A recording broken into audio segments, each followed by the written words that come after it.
الحمد لله وكفى والسلام على عباده الذين اصطفى أما بعد فأعوذ بالله من الشيطان الرجيم بسم الله الرحمن الرحيم لقد من الله على المؤمنين إذ بعث فيهم رسولا سبحان ربك رب العزة عما يصفون وسلام على المرسلين والحمد لله رب العالمين اللهم صل على سيدنا محمد وعلى آل سيدنا محمد وبارک وسلم۔ اللہ تعالیٰ نے ہمیں بے شمار نعمتیں عطا فرمائی ہیں، چنانچہ ارشاد باری ہے وَإِن تَعُدُّوا نِعْمَتَ اللَّهِ لَا تُحْصُوهَا۔ اگر تم اللہ کی نعمتوں کو شمار کرنا چاہو تو تمہارے بس کی بات نہیں ہے کہ تم اللہ کی نعمتوں کو شمار کر سکو۔ چنانچہ اللہ جل شانہ نے جتنی نعمتیں عطا فرمائی ہیں، اگر ہم ان پر تھوڑا سا غور کر کے دیکھ لیں، کسی نعمت کے بارے میں یہ نہیں فرمایا کہ اللہ نے تمہارے اوپر احسان کیا، تمہیں اشرف المخلوقات حضرت انسان بنایا، تمہیں خوبصورت بنایا، اور یہ نہیں فرمایا کہ تمہیں فلاں فلاں نعمت دی ہے، زمین بنی، آسمان بنایا، چاند، سورج، ستارے۔ الغرض اللہ نے جتنی ہمیں نعمتیں عطا فرمائی ہیں نا، کسی نعمت کے بارے میں یہ نہیں فرمایا کہ اللہ نے تمہارے اوپر احسان کیا ہے کہ تمہیں فلاں نعمت عطا فرمائی ہے، لیکن ایک نعمت ایسی ہے کہ جب وہ نعمت دینے کی باری آئی نا، اللہ تعالیٰ کو قرآن عظیم الشان میں اعلان کرنا پڑا لَقَدْ مَنَّ اللَّهُ عَلَى الْمُؤْمِنِينَ إِذْ بَعَثَ فِيهِمْ رَسُولًا۔ اللہ تعالیٰ نے تمہارے اوپر یہ احسان عظیم فرمایا کہ اللہ تعالیٰ نے اپنے محبوب صلی اللہ علیہ وسلم کو تمہاری طرف رسول اور نبی بنا کر بھیجا ہے۔ اللہ فرماتے یہ نعمت تمہیں عطا فرمائی ہے نا، اے میرے بندو، میرا تمہارے اوپر احسان ہے کہ میرے خزانے میں یہ ایک ہی نعمت تھی، اور وہ نعمت میں نے تمہیں عطا فرما دی۔ لَقَدْ مَنَّ اللَّهُ عَلَى الْمُؤْمِنِينَ إِذْ بَعَثَ فِيهِمْ رَسُولًا۔ یہ اللہ نے تمہارے اوپر احسان کیا، اللہ تعالیٰ نے محبوب صلی اللہ علیہ وسلم کو تمہاری طرف رسول اور نبی بنا کر بھیجا ہے۔ چنانچہ سرکار دو عالم صلی اللہ علیہ وسلم قبل نبی تھے۔ حضرت ایک حدیث پاک کے اندر یہ بات موجود ہے کہ سرکار دو عالم صلی اللہ علیہ وسلم نے خود فرمایا کنت نبیا و آدم و بین الماء والطین۔ میں اس وقت بھی اللہ کا نبی تھا کہ حضرت آدم علیہ السلام ابھی تک پیدا نہیں ہوئے تھے، حضرت آدم علیہ السلام کا مبارک جسم ابھی تک نہیں بنا تھا، وہ تو مٹی اور پانی کی کیفیت میں تھے، ابھی گارہ تیار ہو رہا تھا، میں اس سے پہلے اللہ کا نبی تھا۔ چنانچہ ایک حدیث مبارکہ میں یہ بات موجود ہے، فرمایا اول ما خلق اللہ نوری، حضرت جابر رضی اللہ تعالی عنہ نقل کرتے ہیں سب سے پہلے اللہ تعالیٰ نے جو مخلوق پیدا کی ہے، فرمایا وہ اللہ نے میرا نور پیدا کیا ہے۔ سب سے پہلے اللہ نے اپنے محبوب صلی اللہ علیہ وسلم کا نور پیدا کیا، گویا کہ آپ صلی اللہ علیہ وسلم اس سلسلے کی پیدائش سے پہلے، بلکہ سچی بات یہ ہے کہ اللہ جل شانہ نے خود فرمایا نا لولاک لما خلقت الافلاک، میرے محبوب اگر آپ کو پیدا نہ کرنا ہوتا آسمان نہ بناتا، نہ زمین، نہ چاند، نہ سورج، نہ ستارے، نہ کل کائنات، نہ بنی آدم۔ یہ سارا صدقہ ہے اللہ کے محبوب صلی اللہ علیہ وسلم کا۔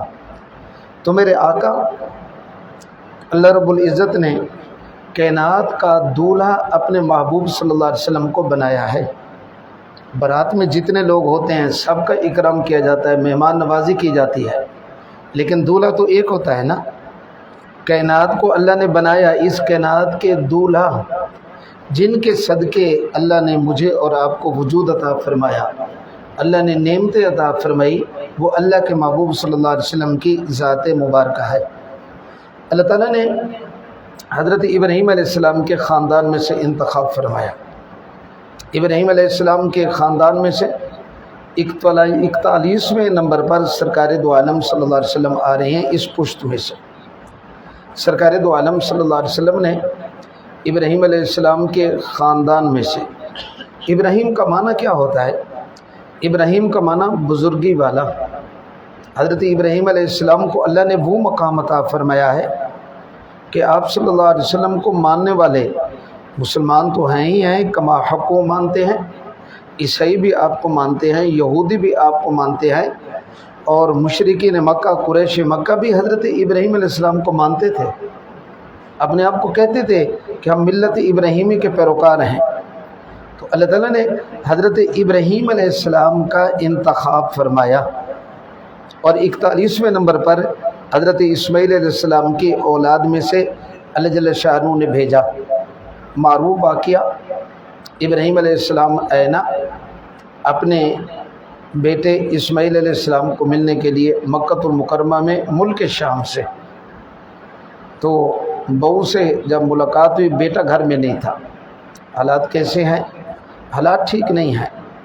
بہو نے یہ بات سسر کے سامنے رکھی نا، پریشانی کا اظہار کیا، ہمارے حالات اچھے نہیں ہیں، بڑی پریشانیاں ہیں اور مسائل ہیں وغیرہ۔ تو اپنے خامند کو سلام بھی کہنا اور ان کو کہنا کہ ملک شام سے ایک بابا جی آئے تھے اور وہ سلام کہہ رہے تھے اور وہ کہہ رہے تھے چوکھٹ تبدیل کر لو، یعنی بیوی کو طلاق دے دو۔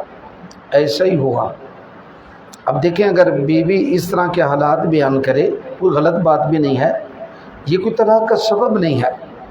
علماء نے یہ نقطہ لکھا ہے، اصل میں راز یہ ہے کہ اللہ تعالیٰ نے حضرت اسماعیل علیہ السلام کے خاندان میں سے اپنے محبوب صلی اللہ علیہ وسلم کو بھیجنا تھا۔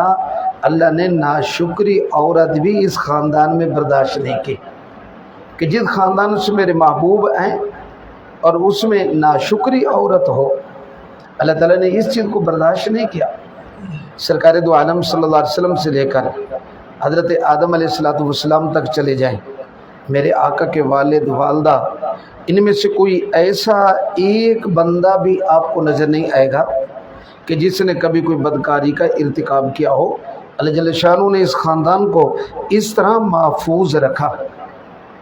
چنانچہ حضرت ابراہیم، پھر آگے حضرت اسماعیل علیہ السلام، انہی کے خاندانوں میں سے اللہ جل شانہ نے، میں نے آج کے بیان میں یہ انتخاب دیکھے نا، آپ صلی اللہ علیہ وسلم کا میلاد بھی آ جائے گا، یعنی آپ صلی اللہ علیہ وسلم کی پیدائش، اور ہم چلے ہیں شروع سے حضرت آدم علیہ السلام سے، اور ارادہ یہی ہے کہ سرکار دو عالم صلی اللہ علیہ وسلم کے پیدائش کے بعد والے کچھ حالات وغیرہ آپ صلی اللہ علیہ وسلم کی گویا کہ ساری زندگی پر اجمالی نظر، جس کو تیرانہ نظر کہتے ہیں نا، ہم نے آج کے ایک بیان کے اندر اسی کے اوپر ایک پوری نظر ڈالنی ہے۔ اب دیکھتے جائیں، حیران ہوتے جائیں گے کہ اللہ پروردگار نے کیسا انتخاب فرمایا۔ دیکھیں تو صحیح، ہمارے حضرت جی دامت برکاتہم العالیہ نے جب یہ بیان کیا نا، اس عنوان کا نام ہے انتخاب لاجواب۔ آپ صلی اللہ علیہ وسلم کے خاندان کو دیکھیں، آپ کا قبیلہ دیکھیں، واقعتاً لاجواب انتخاب ہے۔ چنانچہ اللہ جل شانہ نے حضرت ابراہیم علیہ السلام کے جو آگے خاندان چلے نا، قبیلے چلے عرب کے، اللہ تعالیٰ نے عرب کے اندر میرے آقا کو بھیجا اور دوسری زبانوں کے اندر نہیں۔ باقی انبیاء کرام علیہ السلام، کسی کی سریانی زبان ہے، عبرانی ہے، یونانی ہے وغیرہ، اللہ تعالیٰ نے جو عربی کو کمال عطا فرمایا ہے وہ کسی اور زبان کے اندر نہیں ہے۔ اب اگر کسی کو کہتے ہیں نا جی آپ نماز پڑھیں، اردو میں آپ نماز پڑھیں، 3 لفظ ہیں، عربی میں کیا کہو گے؟ صلی، صرف 2 حرف ہیں۔ اب صلی کا معنی یہی ہے کہ آپ نماز پڑھیں۔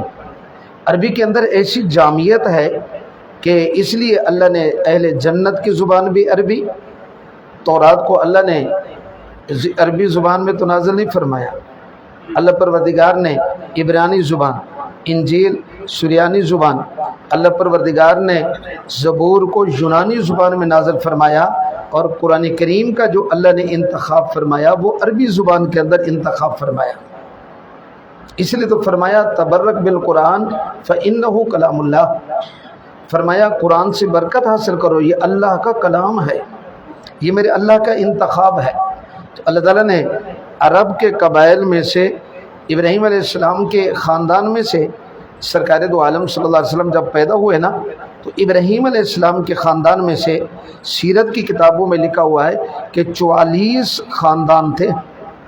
اب یہ 44 خاندان کوئی تھوڑے نہیں ہیں۔ اللہ پروردگار نے بنو ثقیف، چاقو والا قبیلہ، لڑنے والا، ان کا انتخاب نہیں فرمایا، یہ بھی تو ابراہیم علیہ السلام کا خاندان میں سے۔ اور بنو نذیر، کانٹوں والا، اللہ نے ان کا انتخاب نہیں فرمایا۔ اللہ نے بنو ہاشم کا انتخاب فرمایا۔ بنو ہاشم مہمان نواز، سخی لوگ۔ سرکار دو عالم صلی اللہ علیہ وسلم کے پردادا کا نام تھا نا ہاشم، اس لیے میرے آقا کو ہاشمی کہا جاتا ہے۔ اچھا، ہاشم کہتے کیوں ہیں؟ ہاشم کا معنی ٹکڑے ٹکڑے کرنا، روٹی کے ٹکڑے ٹکڑے کر کے سرید بنا کر حاجیوں کی مہمان نوازی کرتے تھے، اس لیے ان کا نام پڑ گیا ہاشم۔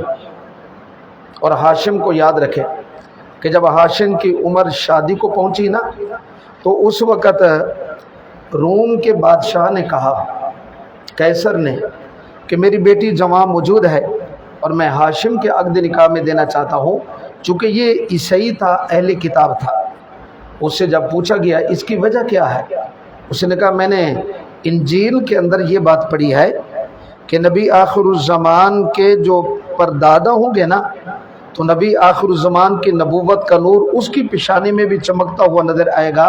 میں نے ہاشم کی پیشانی میں وہ چیز دیکھی، اس لیے میں کہا میری بیٹی ان کے نکاح میں آ جائے تاکہ نبی آخر الزمان میرے خاندان کی طرف منتقل ہو جائے، اللہ مجھے یہ اعزاز عطا فرما دے۔ تو اب بنو ہاشم کا انتخاب کیا، سخاوت والے لوگ۔ اور پھر بنو ہاشم کی آگے کئی شاخیں تھیں، ان میں سے اللہ جل شانہ نے قریش کا انتخاب کیا۔ قریش کرش ہے، اور کرش کہتے ہیں ذرا سخت اور پکی جگہ کو، بایمانہ کہ قریش مستقل مزاج تھے، جب ایک بات کہہ دی نا اس کے اوپر اب پکے ہیں، اب دائیں بائیں نہیں ہونا، بس وہی کام کرنا ہے۔ اس لیے میرے آقا کے لیے قریش کا انتخاب۔ اور قریش ایک سمندر کے اندر جانور ہے، اور وہ کوئی بڑی مچھلی ہے، پتہ نہیں کیا چیز ہے، سارے جانوروں کے اوپر اس کی سرداری ہوتی ہے، جیسے جنگل کے جانوروں میں شیر سردار ہوتا ہے۔ اللہ تعالیٰ نے قریش کا انتخاب کیا۔ عرب کے سارے قبائل کے اوپر ان کی حکمرانی تھی قریش کی۔ دیکھیں تو صحیح اللہ تعالیٰ نے اپنے محبوب صلی اللہ علیہ وسلم کا انتخاب کیسے کرتے آ رہے ہیں۔ اور پھر اللہ جل شانہ نے خواجہ عبد المطلب، یہ اللہ کے محبوب صلی اللہ علیہ وسلم کے دادا جی ہیں، اللہ جل شانہ نے ان کا انتخاب فرمایا۔ اور یقین کر لیں سردار تھے، اور چہرے کے اوپر روب تھا، چہرے پر نور تھا، اور لوگ ان کے چہرے کے اوپر نگاہ اوپر ڈال کر کچھ دیر کے لیے بیٹھ جائیں برداشت نہیں کرتے تھے۔ اصل میں یہ کمال عبد المطلب کا نہیں ہے، یہ کمال اللہ کے محبوب صلی اللہ علیہ وسلم کا ہے۔ وہ آقا منتقل ہوتے جا رہے ہیں، اور وہ نور نبوت دادا ہے، پردادا ہے، والد تو تھا ہی تھا، اللہ نے ان کی پیشانی کے اندر چمکا دیا۔ خواجہ عبد المطلب، انہوں نے اللہ پروردگار نے ان کو 10 بیٹے عطا فرمائے تھے نا، اور پھر ان میں سے اب ذرا غور کر کے دیکھیں، ایک بیٹے کا نام عبد العزیٰ تھا جس کو ابو لہب کہا جاتا ہے۔ میرے آقا کے والد وہ نہیں بنے، عبد العزیٰ نہیں بنے، اور میرے آقا کے والد جو ہیں وہ حارث نہیں بنے، اور اسی طرح عبد العزیٰ، عبد اللات، یہ سارے نام تھے، وہ نہیں بنے۔ سرکار دو عالم صلی اللہ علیہ وسلم کے والد کے لیے اللہ تعالیٰ نے خواجہ عبد المطلب کے بیٹوں میں سے عبداللہ کا انتخاب کیا۔ ذرا غور کر کے دیکھیں عبداللہ کا معنی کیا ہوتا ہے۔ عبداللہ کا معنی اللہ کا بندہ نا، اور یہ نام اللہ کو دو تو محبوب ہیں، ایک عبداللہ اور دوسرا عبد الرحمن۔ بھئی شرک کے زمانے میں اللہ کے محبوب صلی اللہ علیہ وسلم کے والد کے لیے توحید والے نام کا انتخاب میرے اللہ کی طرف سے تو تھا نا، لات منات عزا سے تو چھڑانا تھا، اس لیے عبد العزا عبد المنات ان کو انتخاب نہیں کیا گیا۔ اللہ پروردگار نے خواجہ عبد المطلب کے اولاد میں سے عبداللہ کا انتخاب، اور پھر عبداللہ یاد رکھیں حضرت عبداللہ، ان کی شادی کے لیے اللہ جل شانہ نے مدینہ منورہ، اور مدینہ منورہ کے اندر بنو ثقیف بھی تھا قبیلہ، اور اسی طرح یہاں بنو نذیر بھی تھا، اور بنو زہرہ قبیلے کا اللہ نے انتخاب کیا۔ ثقیف کا معنی چاقو والا قبیلہ، لڑاکا قبیلہ تھا، اور نذیر کا معنی کانٹوں والا قبیلہ، اور زہرہ عربی زبان کے اندر پھول کو کہتے ہیں۔ حضرت آمنہ بنو زہرہ قبیلے سے تعلق رکھتی تھی کہ پھول والا بڑا اچھا قبیلہ۔ اچھا، پھر اس قبیلے کے اندر دیکھیں اور کتنی عورتیں ہوں گی نا، مختلف ان کے نام ہوں گے۔ ذرا غور کر کے دیکھیں، اللہ جل شانہ نے اپنے محبوب صلی اللہ علیہ وسلم کی والدہ کے لیے جس کا انتخاب فرمایا اس کا نام تھا آمنہ۔ نام سے ہی بتا دیا کہ یہ امن والی ہے، آمنہ امن والی۔ اللہ پروردگار نے اپنے محبوب صلی اللہ علیہ وسلم کے لیے والد کا انتخاب عبداللہ، اللہ کا بندہ، اور والدہ کا انتخاب آمنہ، امن والی۔ اور پھر اس کے بعد اللہ پروردگار نے حضرت عبداللہ سلام اللہ علیہ جب یہ جا رہے تھے نا تو راستے کے اندر ایک فاطمہ نامی اہل کتاب عورت، اس نے عبداللہ کو، ابھی نکاح نہیں ہوا تھا حضرت آمنہ کے ساتھ، عبداللہ کو اپنی طرف بلایا اور دعوت دی۔ چنانچہ حضرت عبداللہ نے کیا فرمایا؟ حضرت عبداللہ نے فرمایا کہ ہم خاندانی لوگ ہیں، ہم غلط کاموں کے قریب نہیں جاتے، شاید عورت غلط کام کے لیے مجھے بلا رہی ہو، دعوت دے رہی ہو۔ واپسی پر جب حضرت آمنہ سے نکاح ہو گیا، کچھ دن مدینہ منورہ میں گزارے، پھر اسی عورت نے کہا عبداللہ کہ معلوم ہوتا ہے کہ آپ کا کسی عورت کے ساتھ نکاح ہو چکا ہے، آپ نے یہ سمجھا تھا کہ میں غلط عورت ہوں، میں کوئی غلط عورت، بد کردار عورت نہیں ہوں، میں تورات اور انجیل کی عالمہ ہوں، میں نے نبی آخر الزمان کی نبوت کا نور تیری پیشانی میں چمکتا ہوا دیکھا، میرے دل میں خواہش پیدا ہوئی کہ میں عبداللہ کے ساتھ نکاح کر لوں تاکہ نور نبوت میری طرف منتقل ہو جائے، اس لیے میں نے آپ کو دعوت دی۔ معلوم ہوتا ہے کہ آپ کا کسی کے ساتھ نکاح ہو چکا ہے اور نور نبوت جہاں اللہ کو منظور تھا وہ منتقل ہو چکا ہے، وہ حضرت آمنہ کی طرف منتقل ہو چکا تھا۔ عجیب بات، ہمارے حضرت جی دامت برکاتہم العالیہ فرماتے ہیں کہ دیکھیں اللہ جل شانہ نے سرکار دو عالم صلی اللہ علیہ وسلم کے لیے جس شہر کا انتخاب فرمایا نا، میرے آقا کی جہاں پیدائش ہوئی، اور اس شہر کا نام ہے مکہ المکرمہ۔ میں نے شروع میں عرض کیا کہ میں نے تیرانہ نظر آج سارے میرے آقا کے حالات کے اوپر ڈالنی ہے۔ اب اس کا مکہ المکرمہ کا انتخاب ہے۔ مکہ المکرمہ یاد رکھیں کہ مکہ المکرمہ محل وقوع کے اعتبار سے پوری دنیا کے وسط اور درمیان اور سنٹر میں ہے، اور اللہ پروردگار نے سب سے پہلے اللہ نے زمین کی اسی جگہ کو بنایا، اس لیے اس کو اول عالم کی بھی کہا جاتا ہے، وسط عالم بھی کہا جاتا ہے، پوری دنیا کے سنٹر میں ہے، اور اس کو مرکز عالم بھی کہا جاتا ہے کہ پوری دنیا سے لوگ حج اور عمرے کے لیے یہاں جمع ہوتے ہیں۔ اول عالم، وسط عالم، مرکز عالم۔ حضرت قاری طیب سے رحمۃ اللہ علیہ فرماتے ہیں کبھی آپ تالاب کے درمیان میں کوئی روڑا مارے نا تو وہ پانی کے اندر حرکتیں برابر کی شیڈو پر پھیلنا شروع ہوتے ہیں، پہنچتی ہیں اللہ پروردگار کی طرف سے پوری دنیا کے سنٹر کا انتخاب، تاکہ میرے محبوب صلی اللہ علیہ وسلم کی دعوت اللہ تعالیٰ پوری دنیا کے اندر پھیلائیں برابر طور پر۔ آج پوری دنیا کے اندر اللہ نے پہنچا دی ہے۔ اور پھر مکہ المکرمہ، اس وقت دنیا کے اندر یاد رکھیں دو طاقتیں تھیں، قیصر اور کسریٰ، اور مکہ المکرمہ ایک ایسا علاقہ تھا وادی غیر ذی زرع کہ وہاں کوئی کھیتی نہیں ہے، کوئی سبزہ نہیں ہے، پانی کا انتظام نہیں ہے۔ اب اور قیصر اور کسریٰ دو طاقتیں ہیں، پوری دنیا کے جتنے ملک تھے یا تو وہ قیصر کے ساتھ تھے اور یا کسریٰ کے ساتھ۔ کسریٰ یہی ایران تھا نا، یہ لوگ آگ پرست تھے، اور قیصر یہ لوگ مذہباً عیسائی تھے، لیکن مکہ المکرمہ چونکہ غیر ذی زرع کہ نہ کوئی پانی ہے نہ کوئی یہاں سبزہ ہے، اس لیے قیصر اور کسریٰ کی جو حکومتیں تھیں اللہ پروردگار نے مکہ المکرمہ کو اس وقت بھی آزاد رکھا، نہ قیصر کے تسلط میں تھے اور نہ ہی کسریٰ کے تسلط میں۔ اصل میں حکمت یہ تھی کہ اللہ کے محبوب صلی اللہ علیہ وسلم نے تشریف یہاں لانی تھی تو انہوں نے آزاد اس علاقے میں رہنا تھا، بلکہ قیصر اور کسریٰ پر بھی غلبہ اور فتح حاصل کرنی تھی۔ چنانچہ مکہ المکرمہ کا انتخاب، موسم اگر آپ دیکھ لیں بعض علاقے آپ کو ایسے بھی نظر آئیں گے کہ جہاں لمبی راتیں 6 مہینے راتیں اور 6 مہینے دن، اور وہاں لوگوں کے لیے ذرا بڑی مشکلات ہوتی ہیں، تکالیف ہوتی ہیں، لیکن مکہ المکرمہ کے اندر تو آدھیات کا معاملہ ہے نا۔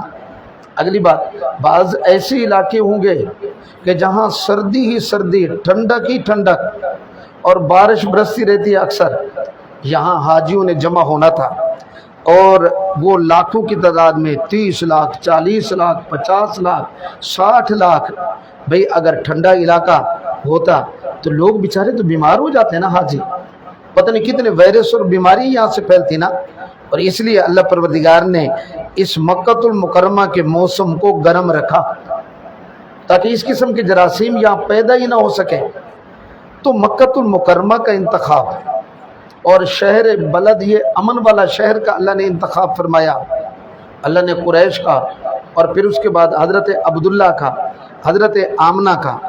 حضرت آمنہ سلام اللہ علیہ فرماتی ہیں کہ جو نور نظر چونکہ میرے پیٹ میں تھے، اور میرے شوہر محترم عبداللہ کا انتقال ہو گیا، اور اس کے بعد حضرت آمنہ سلام اللہ علیہ فرماتی ہیں میں نے بڑی عجیب باتیں دیکھی، من جملہ ان باتوں میں سے یہ، میں ایک مرتبہ پہاڑوں کے پاس سے گزر رہی تھی نا، تو مجھے پہاڑ یوں کہتے ہیں اے نبی آخر الزمان کی اماں تجھے سلام ہو، اور درختوں کے پاس سے گزرتی اور درخت جھک کر مجھے کہتے کہ نبی آخر الزمان کی اماں تجھے سلام ہو۔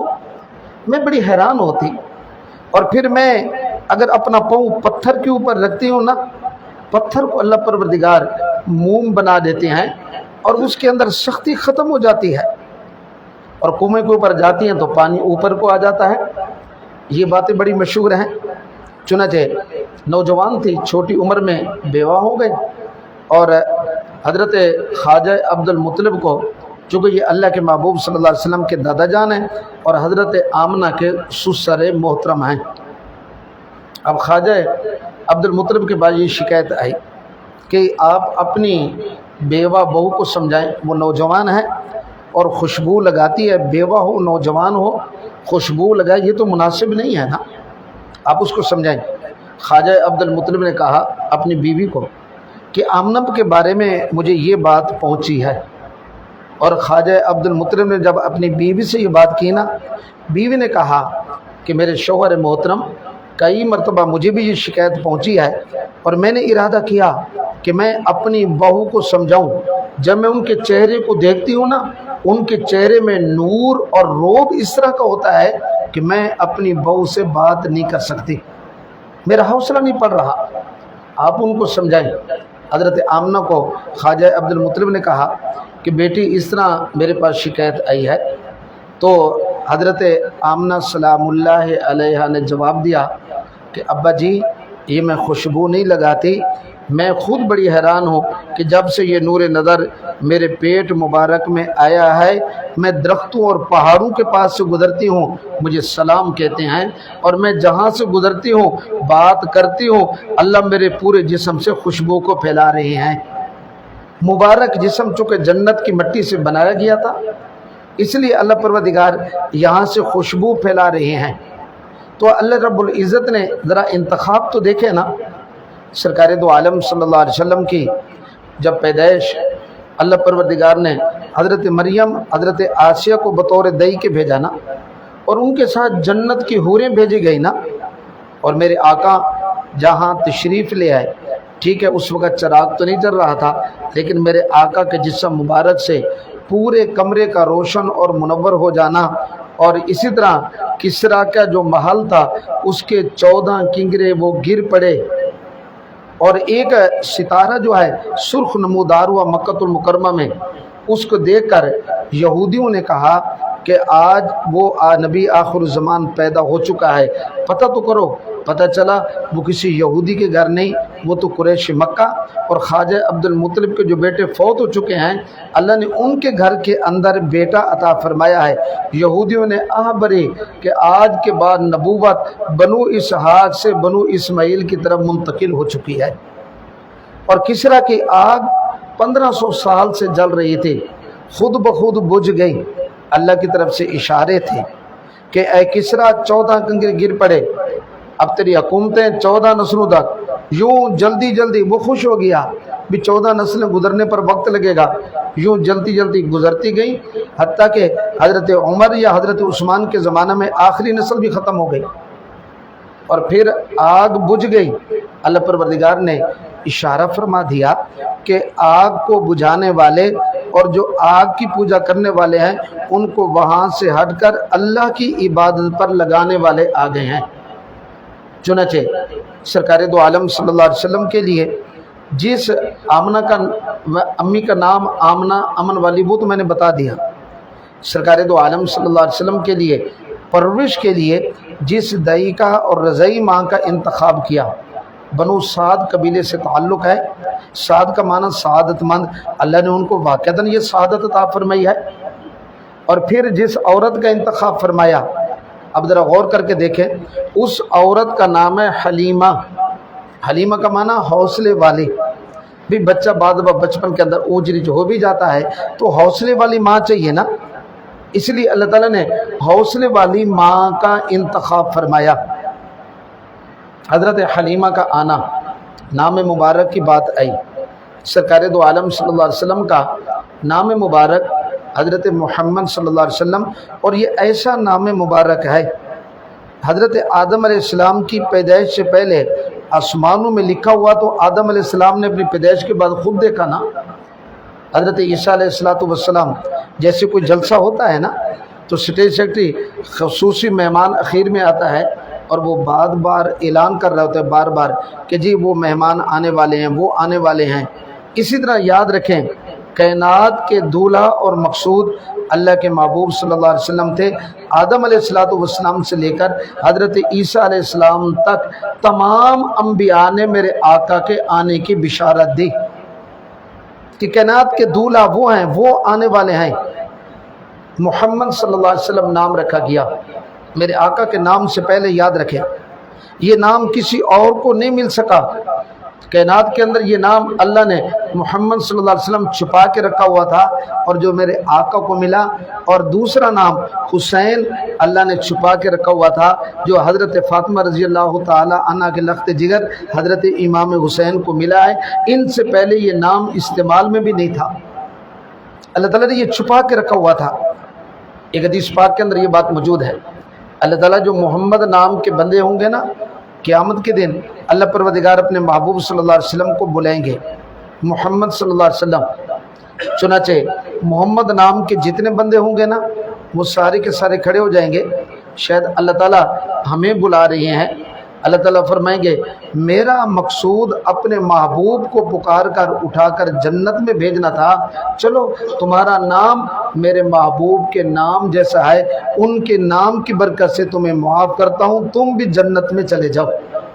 یہ نام کی برکت، محمد صلی اللہ علیہ وسلم بمعنی تعریفوں والا، کہ جس کی کل کائنات تعریف کرے اس کو محمد صلی اللہ علیہ وسلم کہتے ہیں۔ جب حضرت آمنہ خواجہ عبد المطلب مذاکرہ کر رہے تھے نا تو وہاں یہ بات بھی آئی تھی نا، خواجہ عبد المطلب نے کہا میں نے خواب کے اندر دیکھا جنت کے اندر ایک درخت ہے، درخت کی ہر ٹہنی کے ہر پتے کے اوپر محمد صلی اللہ علیہ وسلم لکھا ہوا ہے، مجھے اس وقت کہا گیا کہ اپنے پوتے کا نام محمد رکھنا ہے۔ محمد تعریفوں والا، ذرا غور کر کے دیکھیں، سارے انبیاء کرام علیہ السلام پہ ایمان لانا کہ ہمارے ایمان کا حصہ ہے، اور ان کی عظمت اور محبت دل میں ہونی چاہیے۔ ان کے ناموں کے اندر آپ کو ذرا غور کر کے دیکھیں، وہ چاشنی نظر نہیں آئے گی جو اللہ کے محبوب صلی اللہ علیہ وسلم کے نام مبارک میں آئے۔ آدم گندمی رنگ والا، نوح رونے والا، یوسف افسوس کرنے والا، ادریس درس دینے والا، زکریا سبق پڑھانے والا، اور موسیٰ پانی سے نکالا ہوا، یعقوب بعد میں آنے والا، یوسف سیاد کرنے والا۔ بھی ان کے ناموں کے معنوں میں وہ چاشنی آپ کو نظر نہیں آئے گی جو محمد صلی اللہ علیہ وسلم کے نام میں نظر آتی ہے۔ تعریفوں والا، خوبیوں والا۔ اللہ تعالیٰ نے قرآن کریم میں میرے آقا کی خوبیاں تو بیان کی ہیں، قرآن میرے آقا کی نعت خوانی سے بھرا ہوا ہے۔ حضرت حلیمہ کا آنا، حضرت حلیمہ کہنے لگی کہ میں نے تو ایسا، جب میرے آقا کے اوپر وہ کپڑا ڈالا ہوا ہے سفید، ہٹایا اور میرے آقا کے چہرے کو جب دیکھا نا تو دل کے اندر بڑا سکون محسوس کیا اور اپنے خامد کو کہا، اور وہاں سے دیکھا میرے آقا کے جب چہرے مبارک سے نور کی لہٹ نکلی اور وہ یوں اوپر کو آسمان تک پہنچ رہی ہے، اور حلیمہ کہتی ہیں جب میری طرف دیکھا وہ نور کی لہٹ میرے دل میں جب پہنچی نا، میں نے ایسا سکون محسوس کیا، کبھی زندگی کے اندر ایسا سکون محسوس نہیں کیا۔ اور سرکار دو عالم صلی اللہ علیہ وسلم کے بارے میں نے اپنے خامد کو کہا حارث کہ چلو ٹھیک ہے غریب گھر ہے، ہمیں پیسے نہیں ملیں گے کوئی پرواہ نہیں، پر جو دے کر مجھے سکون ملا ہے کبھی زندگی میں ایسا نہیں ملا، سکون تو ملتا رہے گا نا، اس لیے ان کو لے کے جاتے ہیں۔ چنانچہ سرکار اس وقت حارث میں ایک بات کہی تھی نا، اصل اللہ ان یجعلنا فی برکہ، اللہ پروردگار ہمارے لیے ان کو ویسے برکت بنائیں گے۔ حضرت حلیمہ خود فرماتی ہیں پستانوں میں دودھ نہیں تھا، دودھ آ گیا، اور میرے گھر کی جو بکریاں تھیں دودھ نہیں تھا، ان کے تھن بکرے اپنا دودھ سے بھر گئے، گھر کے سارے برتن بھر گئے۔ اور عجیب بات کہ بنو سعد قبیلہ کے جتنے گھر تھے جب میرے آقا کو لے کے گئی حضرت حلیمہ، سارے گھروں سے اللہ نے خوشبو پھیلا دی، سارے گھروں سے خوشبو آ رہی ہے۔ تو یہ میرے اللہ کا انتخاب ہے، مکۃ المکرمہ، حلیمہ سعدیہ، بنو سعد قبیلہ۔ پھر ذرا غور کر کے دیکھیں سرکار دو عالم صلی اللہ علیہ وسلم کے ازواج مطہرات، میرے آقا کی بیویاں، اور ان کے عورتوں کے نام ٹھیک ہے ہوتے ہیں، لیکن میرے آقا کی بیویوں کے جو نام ہیں نا، یہ بھی میرے اللہ کی طرف سے ایک انتخاب تھا، انتخاب لاجواب کہہ لیں۔ ان کے معنوں کے اندر ذرا غور کر کے دیکھیں۔ حضرت خدیجہ رضی اللہ تعالی عنہ سے سب سے پہلے میرے آقا نے نکاح فرمایا۔ خدیجہ کا معنی ہوتا ہے حاجیوں کی خدمت کرنے والی، سودا آرام پہنچانے والی، حفصہ تہجد میں قیام کرنے والی، صفیہ منتخب اور چنی ہوئی، زینب بہت زیادہ استغفار کرنے والی، عائشہ بہت اچھی زندگی والی، ام سلمہ سلامتی والی، ام حبیبہ محبت والی۔ ذرا غور کر کے دیکھیں میرے آقا کو اللہ نے جو بیویاں عطا فرمائی ہیں، یہ بھی میرے اللہ کا ایک عظیم انتخاب تھا۔ ان کے ناموں کے معنی کے اندر اللہ نے جو چاشنی رکھی ہے، اس وقت کی عورتوں کے ناموں کے اندر یہ معنی موجود نہیں تھا۔ اور سرکار دو عالم صلی اللہ علیہ وسلم کو اللہ جل شانہ نے اولاد عطا فرمائی، اللہ تعالیٰ نے بیٹا عطا فرمایا، ابراہیم نام رکھا، ابراہیم کا معنی بزرگی والا، قاسم نام رکھا بمعنی تقسیم کرنے والا۔ بخاری شریف کے اندر ایک روایت یوں بھی ہے، اللہ تعالیٰ دینے والے ہیں، واللہ یؤتی وانا قاسم، اللہ دینے والے ہیں اور میں تقسیم کرنے والا ہوں۔ اور ایک بیٹے کا نام عبداللہ بھی ہے، جن کا معنی اللہ کا بندہ، لقب ان کا طیب طاہر بمعنی پاکیزہ۔ اللہ جل شانہ نے 4 بیٹیاں عطا فرمائے۔ نمبر 1 زینب، بہت زیادہ استغفار کرنے والی۔ نمبر 2 رقیہ، بہت زیادہ اپنے خامد کی خدمت کرنے والی۔ نمبر 3 ام کلثوم، بہت زیادہ اپنی اولاد کی پرورش کرنے والی۔ نمبر 4 فاطمہ، فاطمہ کا معنی ہوتا ہے دوزخ سے آزاد، صرف آزاد نہیں جنتی عورتوں کی سردار۔ میرے آقا نے یہاں تک فرما دیا، فرمایا جس میرے امتی نے امام حسن، امام حسین اور ان کے والد محترم حضرت علی، والدہ محترمہ حضرت فاطمہ سے محبت کی، اللہ جنت کے اندر میرے ساتھ جگہ عطا فرمائیں گے۔ اللہ کی طرف سے دیکھیں بیویاں عظیم الشان، بیٹیاں عظیم الشان، اور میرے آقا کا حسن بھی ہے، کچھ اور چیزیں بھی تھی، تو میں نے تیرانہ طور پر، اجمالی طور پر آقا کے خاندان کے اوپر حضرت آدم علیہ السلام، حضرت ابراہیم علیہ السلام سے لے کر بات کو چلے ہیں، تاکہ اجمالی طور پر ابھی میرے آقا کے عظمت سے تعلق رکھنے والی کافی ساری باتیں اور بھی رہتی ہیں، حسن و جمال بھی رہتا ہے۔ تو اگلے جمعے انشاءاللہ یہ باتیں عرض کی جائیں گی۔ دعا ہے کہ اللہ تعالیٰ توفیق عمل نصیب فرمائے۔ وما علینا الا البلاغ۔